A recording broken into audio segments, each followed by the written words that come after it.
Icy Boy Gaming here, back with another one. Yep, that's right, we here, back with another live stream, and we're gonna be reviewing my Pokemon cards. Cause it's been like, probably like years since I actually looked back at how many Pokemon cards I have, and I have a lot more now. Matter of fact, including the giant cards, and I'm talking about specifically only in pools, including the giant cards, I have 193 pulls, almost 200 pulls. But yeah, we got this was the recent this was from the recent pack opening which I did legit on Christmas Day. So 2 days ago, you guys already know what it is. It's a Gyarados EX. Pretty good looking card if I do say so myself, and it looks even cooler when it's inside the stand. So, without further ado, I could have done the stream the 26th, but I didn't. And here's why. Because I had to calculate the prices. Yes, it took me a pretty good while, and you can imagine why. I had to handwrite it down. Handwrite it down. It's on this many pieces of paper. Yes, I had to handwrite it down, guys. And so we got each and every Pokemon card I have, and their average price when it's ungraded, which just means like without the PSA grading, which is like you'll see it's like a PSA grading thing, and it'll say like PSA 10, PSA 7 or something, which is the ungraded price on average. And then the PSA 10 price on average. Now, the huge difference between this and the PSA 10 price is the fact that the PSA 10 price is more so like, how do you say it? It's like in perfect condition, meaning that you can get it for a lot more than what it's ungraded for. And you'll notice that throughout this video, and you'll notice that within the final prices, because it's a huge margin. A huge margin. Now, I will say, of course, it can't be fully accurate because, it's the average price. On top of that, many cards aren't selling like how they used to back in like 2020 and stuff, because, the prices for cards went down after the kind of hype went down when people was just, opening packs of Pokemon cards.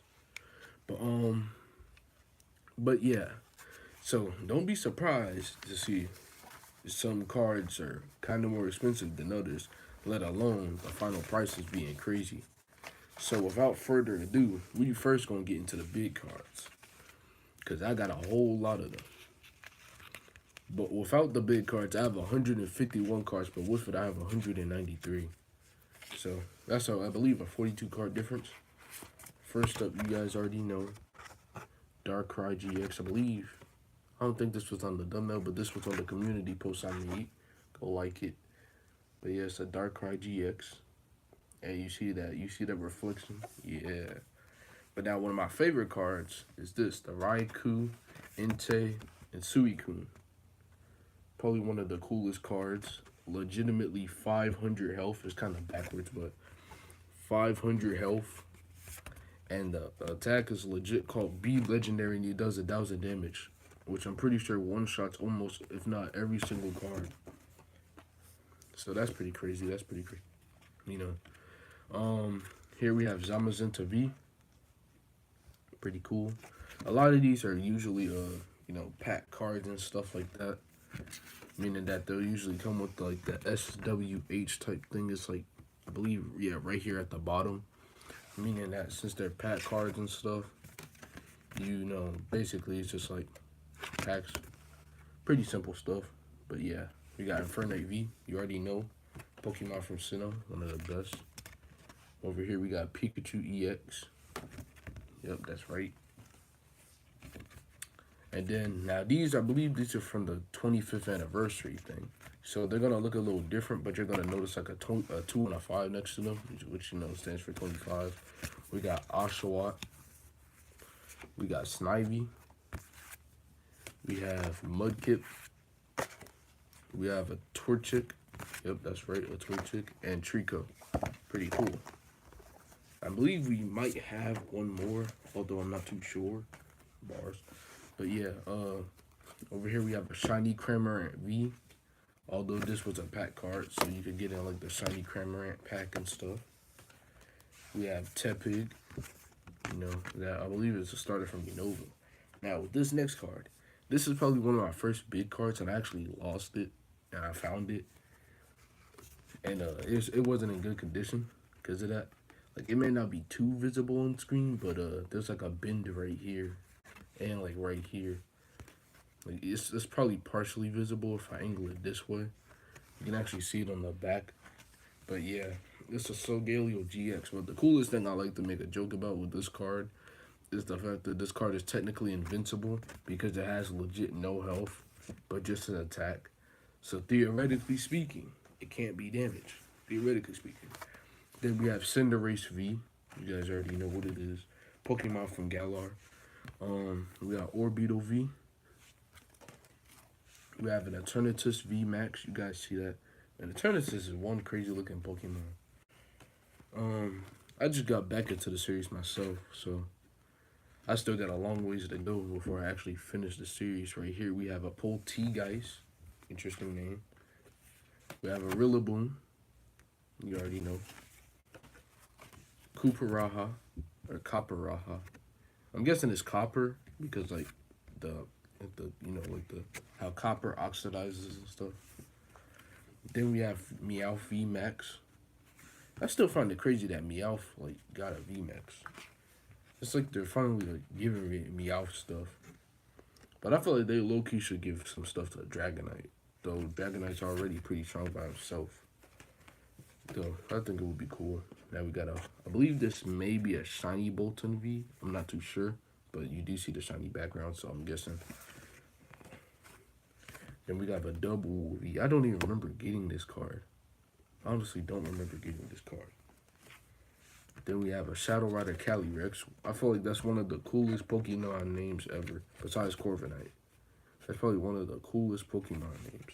The weird thing is that the Pokemon on top of it looks like a deer. Kind of like some weird Elden Ring type stuff. Then we have Hatterene V.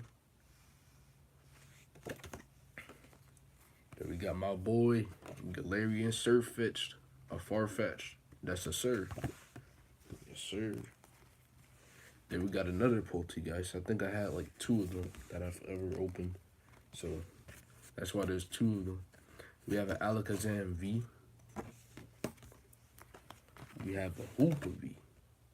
Man, Hoopa's like, I feel like Hoopa's an underrated Pokemon in terms of power, bro. Because Hoopas are strong for no reason. They could just like bring in so many Pokemon besides Arceus himself. He was able to bring in the Creation Trio and have them under control. So like, I feel like that's a huge feat that nobody talks about. Because those are Pokemon are basically, potentially, I'm not too sure. But you could say that they're potentially multiversal. Otherwise than that, we have a Hisuian. I cannot master this name. But I'm guessing it's Hisuian or Hisuian. Electro V. We got an Infernape V. You already know. Now we have a Darkrai V-Star. Pretty interesting. But I like the surroundings around it. Pretty cool. Then we have a Cleavor V-Star. Now, probably one of the cooler cards in my inventory is the Dark Sylveon V, which is like one of the special cards for the 25th thing. Then we have a Lucario V-Star. Yep, you already heard that. Lucario V-Star. A Virizion V. It's an interesting name with that Pokemon. Another Virizion V. Yes, back to back, just like that. You guys already know.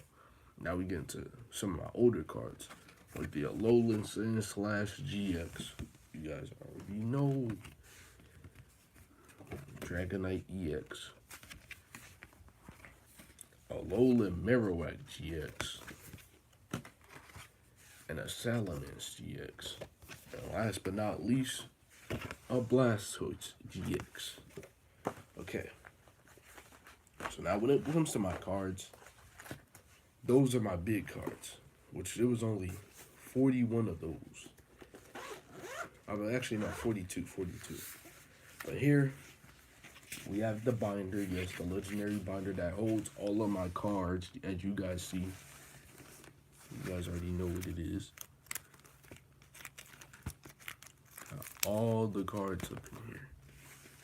And I have them assorted where I could basically just add, like, binders, like you see this, like the stuff that I don't have yet, I could just put it where I need to. so I don't actually have to move around the cards because in my old binder I had to. So yeah, but so let's start with the first card. I was debating on what I should take them out piece by piece.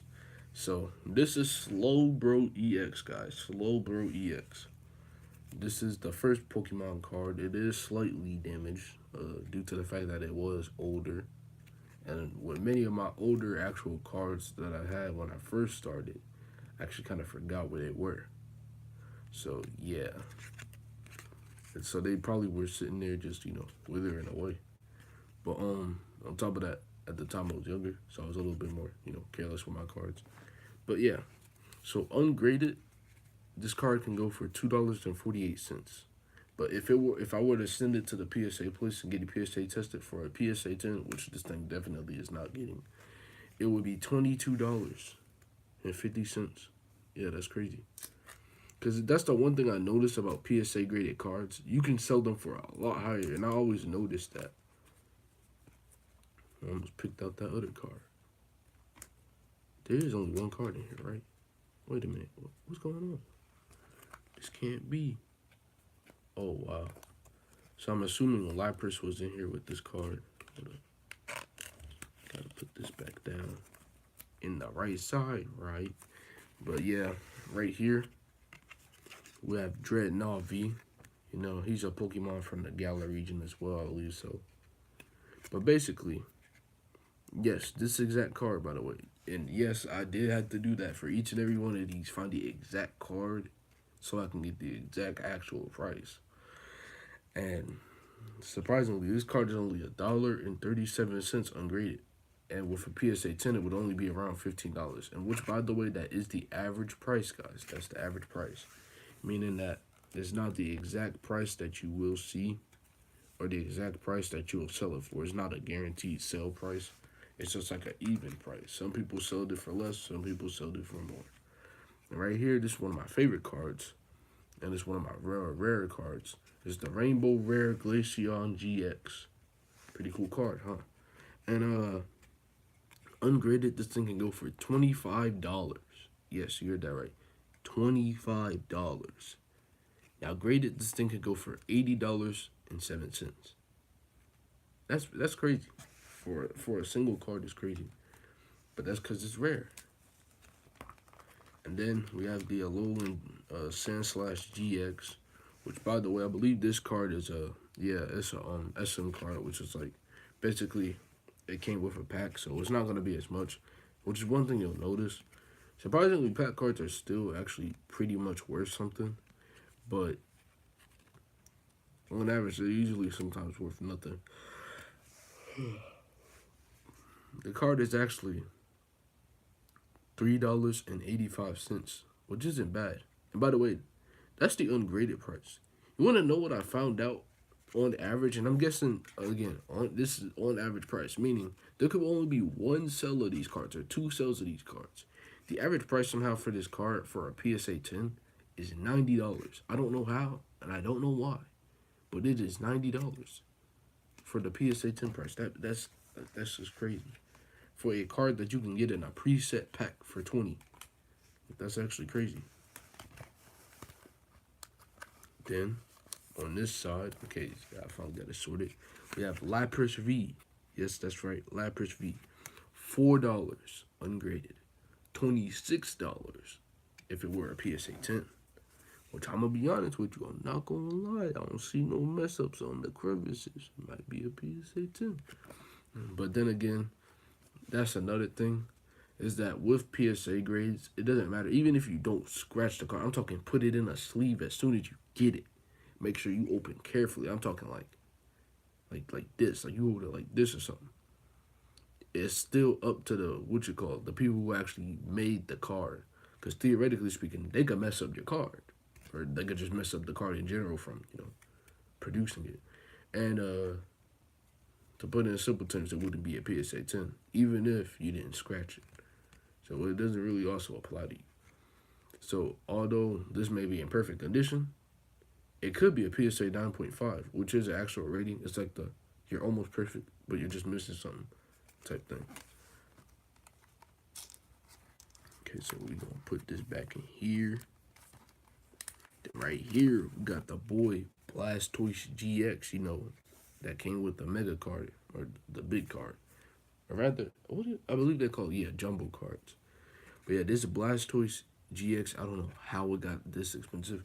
And I'm guessing the pack cards get this expensive for the one fact that basically certain packs only sell for a certain amount of time, making them rarer than others. And I feel like that would make sense. Not to mention certain packs, like this one, I believe I got it from a $40 pack, was more expensive than other packs. So the base price of this card can be $9.44. But if we're talking with a PSA 10, $75. Yes. That's one thing you'll notice a lot within this is that the PSA 10 prices are a lot more. Yeah, when I say a lot more, a lot more. Next up, we got one of my personal favorite cards and one of like the cards I was just hyped about because it was like one of the first actual pulls I got before I honestly knew. Is the Alola Ninetales GX. This card can go for $7.74 ungraded, but $51 if it were a PSA 10. And I'm gonna be honest with you, it wouldn't make a PSA 10. I see something that would probably stop it from being a PSA 10.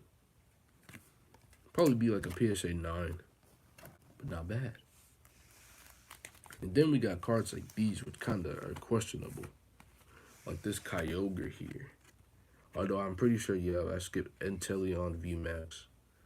But I just wanted to get this across. This Kyogre here is $1.67. It's actually more than the Dreadnought V ungraded. But its price for a PSA 10 is $22.35. I forgot where I got these from. I think it was like a shiny type thing or something like that. It was like, it's like a special card pack type thing. Like a pretty simple amount of cards. But there's like different kinds of them. And you come across them regular. They're kind of like pools, but they're not like, what you call it. They're just kind of weird. They have like an interesting design that makes them different. But we have the Inteleon VMAX, which comes in at a price of $4.59, which is kind of funny how some of the average prices are. They're just like random. But $4.59. But if it were PSA 10, it would be $21.79, which is not bad.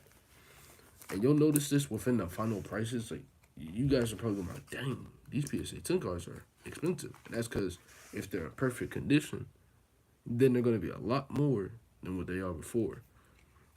We have a Galele EX, one of like the more earlier pulls that I've also had. One of my favorite cards as well.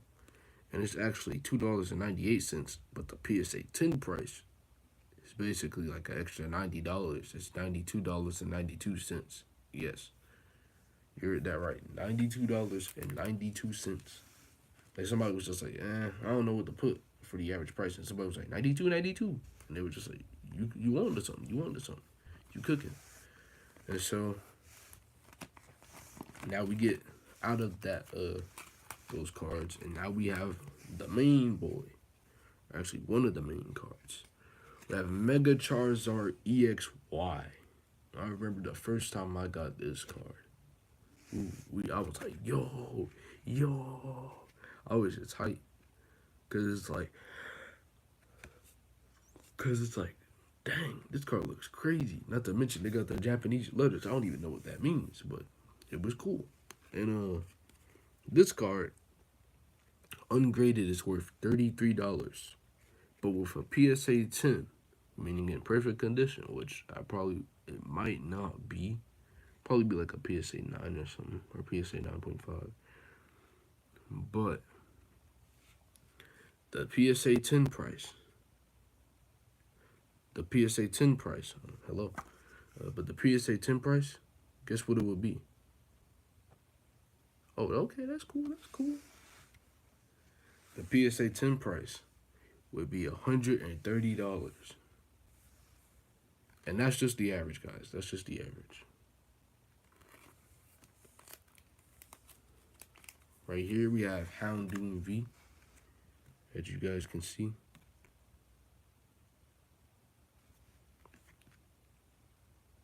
It's 021 out of 489, which is not like the actual rarity of the card. It's rather the placement. What's my best card? Ooh, interesting. But I'm gonna flip to it. Now, if we're talking from personal opinion, then that will honestly probably be. Hold on. Sorry about that. I'm getting to it. It's a card I got a while back, and it'll probably be this. Here we go. Espeon and Deoxys Tag Team GX. It's one of my favorite cards. I just like the design of it, and the fact that it's like 2 psychic type Pokemon and stuff like that. Pretty cool. But now if we're talking best card off of like, I believe this may be off of pricing. It will probably be this. The scale of pricing for this card is actually pretty crazy. Some of which sometimes it can go higher, some of which sometimes it can go lower. It's pretty interesting. So it's like interesting seeing it in the market, like sometimes be more and sometimes be less. So yeah. I believe I put it right here. But yeah, but that's not the only Charizard that I have. I also have, that looks amazing. I've got a Pikachu full art. Okay. That's cool. I have a flying Pikachu as well. That's one card that I feel like for me became recently common when it came to Pokemon. I believe I have like probably 5 different Pikachus. If I gotta scroll all the way to it.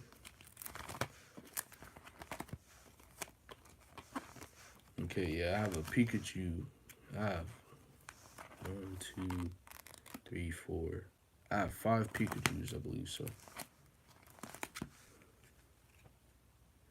And then here we go. This is the Charizard GX. This card is actually pretty OP. Actually more stronger, like, and I'm talking about like in the trading card games terms, which honestly, I don't really play the trading card game like that. I have played it, but not really like that. But basically, this GX is actually stronger than the Mega card, which is kind of weird if you think about it. Like, imagine a Charizard that would be stronger than its Mega form, in its base form.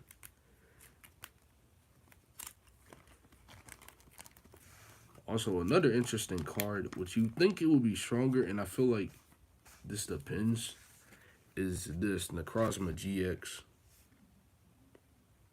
It's a pretty cool card in my opinion. Like, I love the design of it. It has one of my favorite designs in Pokemon, because it's just like, it actually fits like a Pokemon villain. Like, it actually feels like a villain.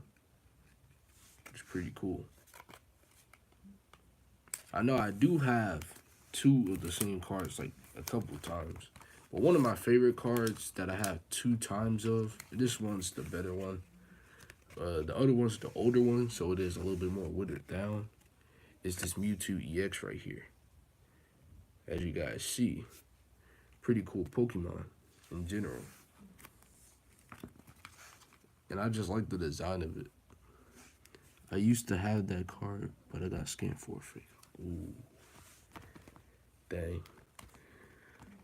I think the only time I've actually done a trade, or at least was I did a trade this was back when I was like younger. I think when I was like 11, I went to Toys R Us or something like that. Back when it was like, back before it got shut down and before it reopened. But basically, it was like a Pokemon meeting thing, and basically people would trade cards. And I believe I actually got like a pretty good card out of it, surprisingly. I also have a lot of tag team cards as well. Like the Mewtwo and Mew GX.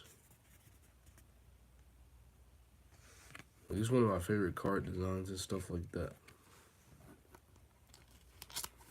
So yeah, I just have like, I just figured like, it's been a while since I did like a collection update. So yeah. Like for example, got a Rainbow Rare, Shuckle GX. Pretty interesting card, pretty interesting Pokemon. Pretty cool. But yeah. Oh yeah, this card right here. Probably my favorite evolution would be Umbreon. Like, hmm. If I were to put like the evolutions in my top three, number one would be Umbreon, number two would be Glaceon, and number three would be Jolteon. Those are just like, in my opinion, I like their designs and they got the cool powers to me. Like some of the other evolutions are pretty cool as well, but those ones are just like the ones that I prefer. And I did have another I think I have like two other of these cards. I have pulled Moltres, Zapdos, and Arcanine. Ooh, okay. I've heard about that card, but I don't even have that one. But we have a Yi Vital break. Now the break cards are pretty interesting because it's like they're kind of odd in a sense, I'll say. Because like back then, for some odd reason, their pricing was stupendously low. Not to mention they were just like they were kind of overlooked and stuff. And I feel like it's an interesting concept. A gold Pokemon on like a weird plated background. But actually, hold up, wait. You just reminded me of something. Where is it? Where is it? Here we go. Speaking of trio cards, I have this. This is the Arceus, Dialga, and Palkia. It's the trio card. But it's the more it's like the more simple full art, not the one where they're in stone, I believe so. Cause I believe there's a variant of it where they're kinda like in stone, which is pretty cool. Honestly, it says I don't have any break cards since for me it's hard to find. I believe you can find break cards in more so like Kalos cards. I believe that's where it came from. It's like kind of Kalos packs. Wait, is it Kalos or Kalos? Look at the emphasis on the A. But right here we have Corviknight VMAX. I gotta say it's one of the more intense looking Pokemon. It's just like a pretty cool design. And honestly, like I feel like it would be the perfect Pokemon for a villain. Given that Pokemon series, it would look pretty cool. Like since Ash is no longer at the forefront of the series, I feel like they should do like a new like adventure. But it seems like they're doing like a show based off the trading card game. Then I also have an origin form. I believe that Alga V-Star. Like I like the V-Star, the design of the card, because it's like very noticeable compared to certain other cards.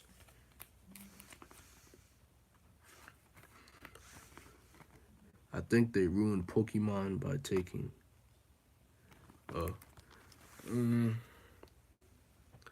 that's an interesting take. That's an interesting take. Yeah, true. Because I feel like Pokemon started changing after Kalos once they kind of just took out the adventure like aspect of. Well, I mean, Journeys kind of bring it back, so I'll give Journeys that. But honestly, Pokemon after Kalos, it kind of took me a while to get back into for the show terms. Like I was like during the time in between, and I was really into the cards. Like I love the Alola cards, but I watched most of the show, but I didn't finish it. For me, I couldn't really grow into the show, cause like the show, how do I say it? In simple terms, the show was just like it felt kind of like it just missed the adventure that Pokemon had. And like many people don't know this, but Pokemon's actually an anime. And I feel like the one thing with that show is it kind of took out the anime aspect of it.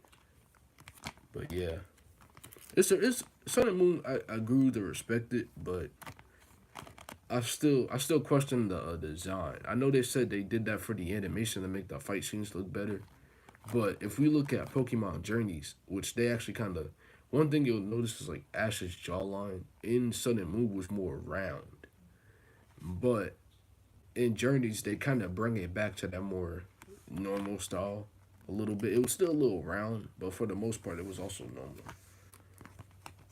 Not to mention, one thing I miss about Carlos is that Ash had a clean outfit, bro. They just they removed the clean outfit. But yeah, I feel like in Pokemon Journeys, I feel like besides the outfit, Ash is pretty cool. This is the first few series to have had to be the best. Mm. I remember sitting there watching Kanto, and honestly, I could say this right now. Like I respect older shows, but like older shows are definitely hard for me to get into because it's like, dang, what if this person's like old or like what if this person's like what you call? I just have too many questions. But I do end up getting into some older shows and stuff like that. But Pokemon Kanto, I was easily able to get into that. It was just like pretty simple. It actually felt like it was new, which is still kind of crazy. I also have this Rainbow Rare copycat card, which I believe you can see like it's kind of like smaller versions of the characters, but you can see Leon, Marnie, and I believe this dude's Leon's brother. I'm not too sure. I forgot who he is. It's been a while since I watched like that little Pokemon thing. Um, Actually, one of my favorite cards as well, and I believe this is from Kalos. Is Professor Sycamore. It's like I believe this is. Is this a full art? I think it might be a full art, but yeah, pretty cool card. And then I also have trainer cards like this, Mallow and Lana. Well, honestly, one of my favorite series for like not only the Pokemon, but just like the way it was Sinnoh. Sinnoh, I feel like Sinnoh's a pretty good region, definitely. But I feel like one region that low key kind of gets overhated. Like personally, the reason I feel like that gets overhated is Unova. I only have 2 Rainbow Rares in my collection. That's good. That's good though. That's good though. You gotta start somewhere. Trust me, I remember when the first card, like the first actual like rare card that I got was a Tangela, and I kind of just didn't, you know, I was just hype about that card. Back then, I didn't even really know about Pokemon cards like that. But I do also have gold Pokemon cards, like the Echoing Horn, Cape of Toughness, as you guys see. So yeah, pretty cool. But yeah, you gotta start somewhere with the Rainbow Rares and stuff like that. Of course, like when I started and stuff like that, I didn't have pools. I didn't even know what pools were, let alone the little like bottom indications. Like I honestly never paid attention to that until I started like watching other people and stuff like that. Like identify what it was, and I was like, oh, that's what that is. And then I was able to recognize it. So yeah, pretty cool, pretty cool. Um, I also have like 3 different Lucario V's, which is actually pretty interesting. And I believe, yeah, this one's the only one that's like not that did not come with a pack. It's a Lucario V, but it's like a more simple Lucario V. Right here. Like I have 3 different Lucario Vs. Which I mean makes sense for Lucario to have that many iterations in the Vs. Is because well, he was kinda, Ash's Pokemon. I believe so. I also have like 3 different alternatives. I have a lot of dark type Pokemon. It's kinda odd. It says Lucario in my top 10 favorite Pokemon. Yes, sir. Yes, sir. Lucario is definitely a top 10 Pokemon. That's for sure. Like especially in Kalos, back when Karina had the Pokemon, he was going berserk. Man, that was crazy. Not to mention in the movies where Lucario can speak. Like, I feel like Lucario is definitely a top 10 Pokemon.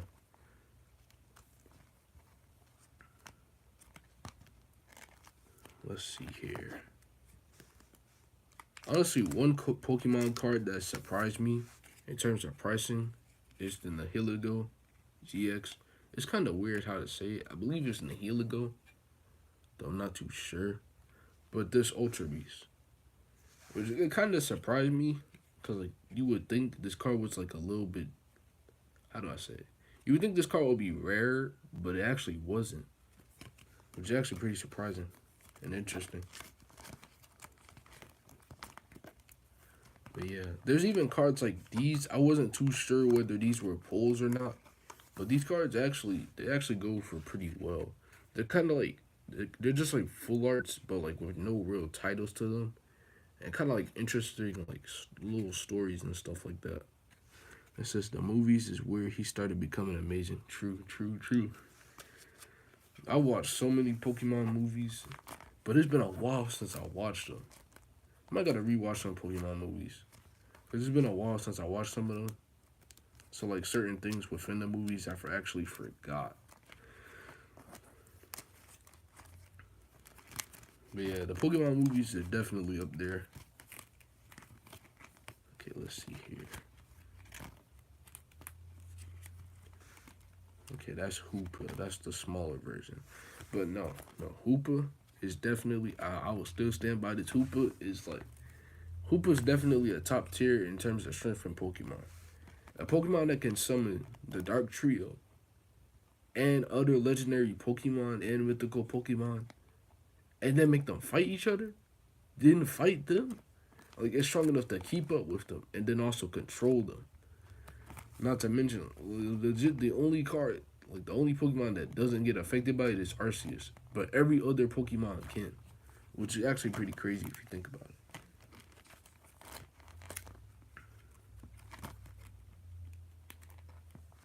Oh, okay, here we go. I feel like this card was kind of odd. This Hisuian Decidueye. It's a pretty odd card to me for the simple reason that, how do I say it? Like, it's pretty cool, but it's kind of odd to me because you would think that they would kind of give like different forms to like other Pokemon. It says it's like Hoopa isn't even trying. It's still winning. True, true, true. Like when I believe in the beginning of the movie, he had like Reshiram, Regigigas, all them fighting, and it was like the only thing. As a matter of fact, yeah, the only thing that stopped them was that imprisonment seal thing, which I believe was help like crafted using like some special type of materials and stuff like that. Not to mention the person that did it was like kind of like a messenger of Arceus, so like it legit took Arceus's power to put him down. But yeah, Hisuian Decidueye. Interesting card. I do like the design. It's just kind of odd that they would do a power for a card for a Pokemon that's kind of more recent. Matter of fact, speaking of Pokemon, like just in general, like the card designs. This is probably one of my favorite card designs. Is Garchomp V. It's actually Cynthia's Garchomp and Cynthia right there, which is actually a pretty cool design. I do have to say. It's like an album cover, kinda. Okay, there we go. One Pokemon I don't understand, it just looks kind of weird, is the Hisuian Goodra. It says, when did you start collecting? Ooh, I started collecting all the way back in like,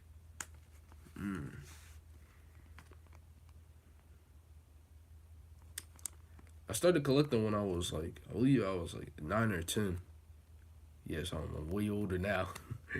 But yeah, I started collecting back when I was 9 or 10. But then I took a break for about like a year or two before I started collecting again. So yeah, by the time I got back into collecting, it was like, I believe GX cards were like about to just disappear. So yeah, like I got like the beginning of the GX cards, skipped out through most of it, and got the last of the GX cards. So I kind of missed out on a lot of like potentially good GX cards, especially like the rare ones and stuff like that. So yeah. Oh, and here we go. Here we go. Flying Pikachu. Yes, I have one of the Flying Pikachus. Although it's not like the older Flying Pikachu, you know, that one.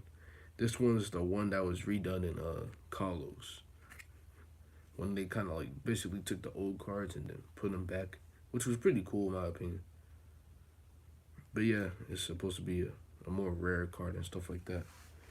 And it's actually like not really mostly just like a rare card, but like a special card, of course, because it's like a secret like Flying Pikachu, which is actually pretty cool. I guess you can't be weak to ground type if you're not on the ground. It says, for me, EX cards look better with more details. I gotta be honest, yeah. Yeah, I feel like EX cards, like the actual card slots themselves, had more detail. But I do still think it's interesting how they did like the V cards and stuff. They kind of just expanded like the cards into not making some of them full arts, but rather like kind of just what you call like you see how the screen kind of is. Like the card like actually stops here. It's not a full art, but it feels like it's a full art. It's interesting, but I feel like it made it harder to find the difference between that and a full art. Now, honestly, another card that sometimes I forget that I have it is a Rayquaza EX. Yeah, I have the Rayquaza EX. I believe it's from Warring Skies. I'm not too sure. But yeah, I'm gonna be honest with you. I do not remember getting that card. I honestly don't remember getting that card. The one crazy thing though, it says okay. But the one crazy thing though is that for me personally, how do I say it? For me personally, I still remember the first cards that I got, which is actually kind of odd. But I still remember the first cards that I got, which was a Tierno trainer, and then I believe it was an Electrode. I still remember that. I got it from my friend. He had gave it to me as a gift, which is how it kind of jump started me getting into Pokemon cards. I even have the trainer card Steven, which yeah, this is a full art. It says Rayquaza looks sick. Yes, sir. Man, I still can't believe they gave a Mega Form to that Pokemon, but the Mega Form looks cool. Like, I feel like that's one thing I feel like they should have given more Pokemon as Mega Evolutions. Because, like, the Mega Evolutions are just, like, they make the Pokemon, like, they make the already cool looking Pokemon look cooler, in my opinion. And I feel like G Maxes are cool too, like, but I feel like only certain Pokemon, like, in my opinion, actually look cool with G Maxes. I feel like also with the G Maxes, they were trying to go for a more, like, comical look with some of the Pokemon. Like, for example, with Pikachu or Snorlax. So, yeah.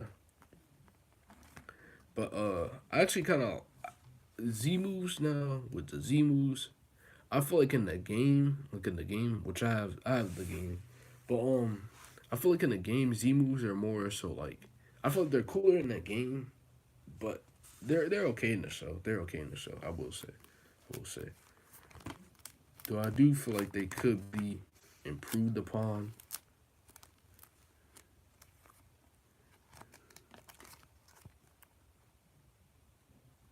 This is the thing is with Pokemon, you give them.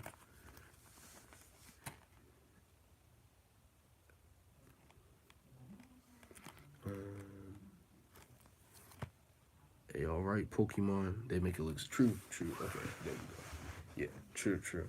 Cause I feel like if you use it with a Pokemon that like actually looks like they can perform the move, it's cool. But if you use it with like a Pokemon that just like flies or what you call like it depends on what type of attack you're using.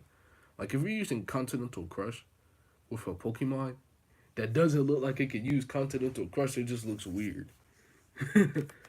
It's like imagine using a flying type for a water type attack. Like when it comes to a Z move, like that would just be weird. But yeah, I also have I believe this is the smaller version of the pack card of the Dragonite EX. But yeah, I was sitting there the entire time calculating up the prices. I got all these paper here that made me calculate up the prices. And then I did it row by row and added it up. And so this is the average prices, guys. The average price, by the way, which means it's not the exact price. And the PSA 10, again, I gotta say this for like clarification. Basically, it's if it was perfect. Now, a lot of the cards that most people have aren't gonna be PSA 10. It says there's so many Pokemon you can't keep up. True. Like 9 times out of 10, if I were to collect every single pull Pokemon, which I believe most Pokemon have pulls, if I were to collect every single pull Pokemon and stuff like that, I'd probably need about like, and I'm not even talking about like the older ones. I'm talking about from when I started. I'll probably need about like 4 to 5 binders. probably, just to be able to keep up. Because that's not including the potential that you could get like a copy of one that you already own. But I feel like they should have these more. It's like stand things because like it makes the car look pretty cool. Oh yeah, because they I believe this is like they bring back EX and stuff like that. So yeah, pretty cool card. But not to mention it protects the card as well, which is pretty good. But okay. So here's the prices of all my cards if it was ungraded. Which at first it seems like it'd be like that's kind of odd because like certain some of these cards if they're PSA 10 can go for way more. Like for example, how certain holographic Charizards can go for way less if they're not PSA graded compared to the ones that are PSA graded, which can go for obviously over $1 grand. But okay, so without the PSA grading, let's just say basically I sold the binder as it is. On average, I could get $723, which isn't bad. But if I were to actually take the time and the effort to send them all to get PSA graded, and if they all came back a perfect 10, I could be looking at $6,000. Crazy amount. But that's on average. Again, they 9 times out of 10, given the current market, it will probably go for less since Pokemon cards like hype kind of died out. And that mainly, I feel like that mainly came from a fact of Pokemon. Like I feel like it randomly got a hype boost when Logan Paul started opening like cards. Like people, of course, they're already into it, and I was already into it. But like a lot of more people, like I feel like they went into the collecting and the rarity and like the money type thing, and it kind of just boosted the market so much that like I remember for a certain amount of time, like on my channel, because on my channel I do like regular Pokemon openings here and there, but on my channel there was like a certain blank period. It says 6,000 euros. My collection is worth 250 to 300. How do I say it? How do I say it? It could actually be worth more. It could be worth more because like if we're talking like base price, then it would probably be like if we're talking like the ungraded price, it would probably be less. But if we're talking PSA 10, yours could actually probably be way higher. Cause like on average, some of them could sell for less. Like I believe there's, hold on, I'm trying to find it. There's a Pokemon card I had on the market, like when it was PSA 10. I think it might have been the Umbreon. The PSA 10 of it. Right now, the market for it currently says like on average. Well, not the market for it, but the average selling price that people have sold it for was like $300. But if you actually pay attention, the price of it being sold went down. Cause that like some people actually used to be able to sell it for like $200, stuff like that. It's like $250. But how do I say it? It was like a certain time after time has passed, the cart went down, and like the last sale that I've seen on it was $133. So like going from like 250 and stuff like that from to like 150 to 133, the price of the cart gradually went down, and that's the one thing I feel like is kind of interesting about the Pokemon market, like compared to other like markets and stuff.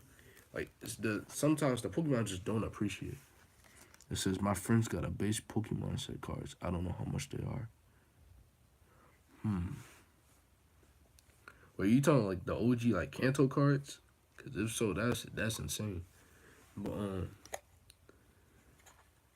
like the OG Kanto cards, I remember. I believe like like those $40 packs that you can get in the stores. I believe like the variant of that they had for that was going for like $1,000 a box, which is actually pretty crazy. Like I can't I can't imagine paying $1,000 for like a couple of packs, or actually like 8 packs, and like imagine if you don't get a card that can get that back. Like imagine if it's kind of just like stuck there. Like that would honestly that would suck, because I feel like when 2020 happened, I feel like the entire market of Pokemon just kind of became like a I feel like it became like more like let's see if can I break even and stuff like that. Like people they buy like a bunch of expensive amounts of Pokemon cards. I'm talking about like Pokemon, like people that open up Pokemon cards. Like, usually when I do openings, I just do like $20 pack by $20 pack. Sometimes maybe $40 packs here and there. Like just simple small little openings. But some people out there they do like $360 pack openings and stuff like that with like multiple $40, $20 boxes. And you like sometimes they get pulls, but sometimes they don't break even. And that's why like I just choose not to like go that crazy into the spending. I just kind of let like the course flow along. I don't just try and be like, ooh, I gotta spend like $500 on Pokemon to at least see if I can get something crazily rare to break even, and then try and like get a little bit extra more with the other cards. Like, cause in order to break even from something like that, you need something that's rare, and there's a small chance of that happening. So yeah, but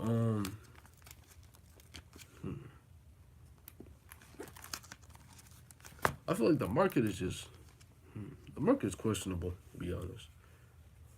So yeah, like again, 9 times out of 10, if I were to sell these cards, I would have to sell them ungraded unless I get a PS6. It says if you pay me 1,000 for a pack and get nothing, and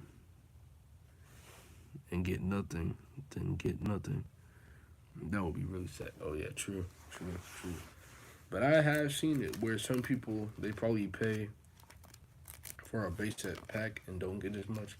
But there have been some creators out there who pay for like I believe I don't know if he still does videos, but I kind of stopped watching him a while back. I think his name was Leonhardt. He used to buy a bunch of base sets. Honestly, that's another thing. Where are people getting all these base sets from? Some people really held on to them. And I like that's actually pretty crazy. But yeah, like the amount of like base sets like this dude's buy like from the last time I watched him was crazy. But yeah, like personally, like I respect it because it's like a huge win lose situation that sometimes could be a lose lose situation if you're not careful.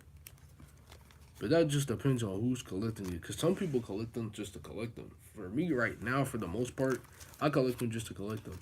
What I'd rather do is I'd rather collect the cards and at least get 2 copies of the card, so that if I ever decide to sell Pokemon cards, I would sell the copy of the card that I already have.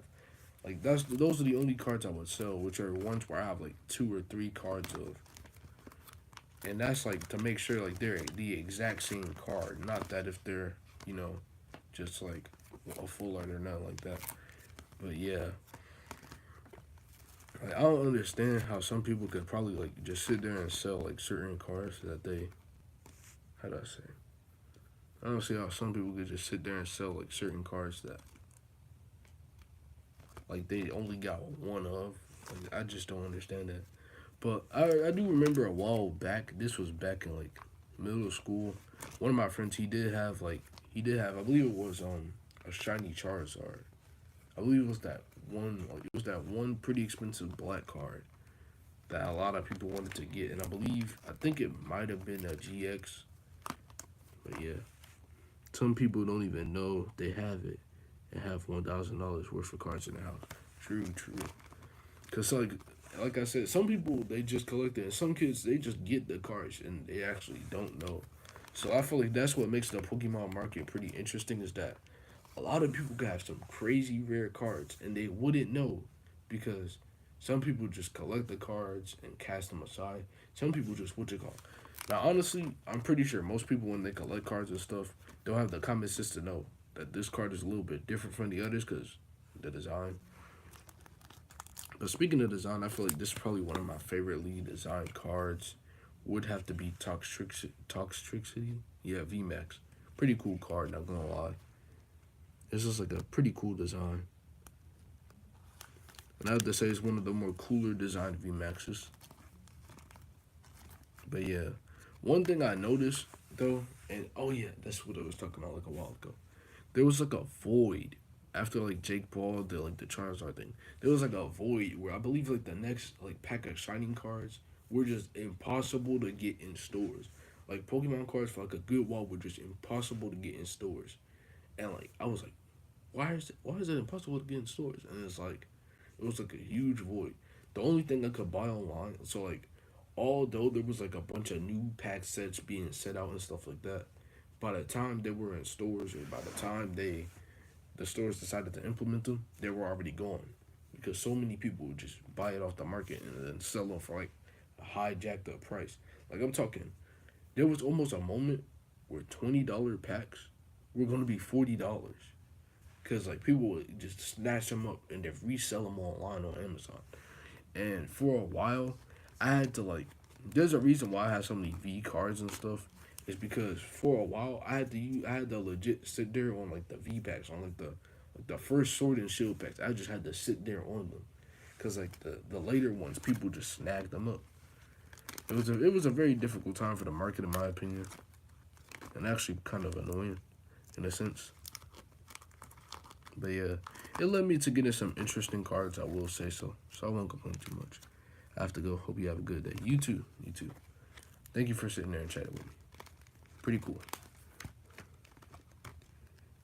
And then got Tyranitar V. Yes, sir. That's actually one of my pretty cool like encounters and stuff in the stream. Got the NCX.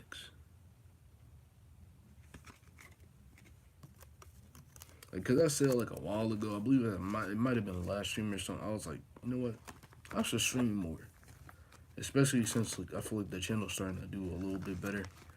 Cause I felt like it was at a dead stop for a moment, and plus I wasn't uploading cause school and stuff. So yeah. Hisuian Typhlosion.